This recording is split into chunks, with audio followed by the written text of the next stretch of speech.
singers were getting paid $4 a day, so they had money to play with, and if they weren't drinking, they were here at the Opera House and other places in town. But this is where they got to see the shows that were performed also in San Francisco. So those performers were making their way back east or headed west, and this was one of their stops. It's always just been about the performances, and there's so much heart and soul into it, and people thrive on that, and they want to see that.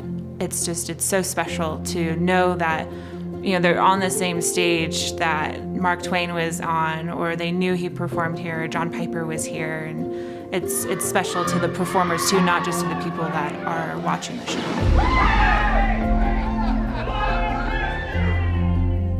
The Red Dog itself came into existence when a group of hipsters from the San Francisco Bay Area came to Virginia City and decided to open a dance hall. I kept bringing the music scene into Virginia City.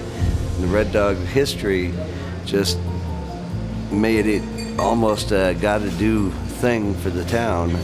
People come into town and go to the Red Dog Saloon or the Bucket of Blood or somewhere with music to enjoy it and have a great time, and I think it's been a historic tie to town.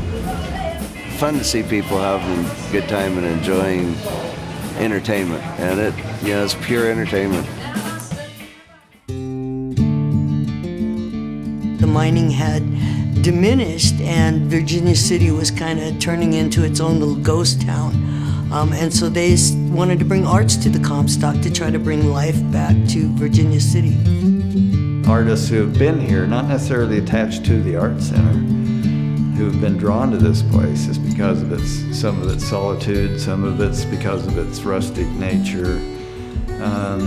Some of it is just that they want to hide out from the rest of the world or something. They love this old building, number one, and we always say staying here is half the fun. The view is out over a 6-mile canyon is fantastic. You can look out the studio windows upstairs there and get a view all day long while we're working.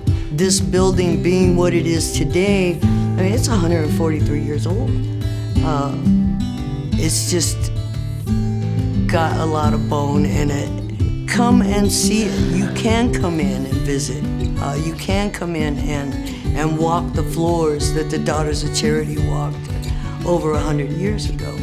We don't want to leave the past behind. It's very important to maintain that history, to keep it all alive and well and share it so that it can continue to be passed on. I think that Virginia City is about to go through a renaissance. It's going to be fun to see what happens to Virginia City.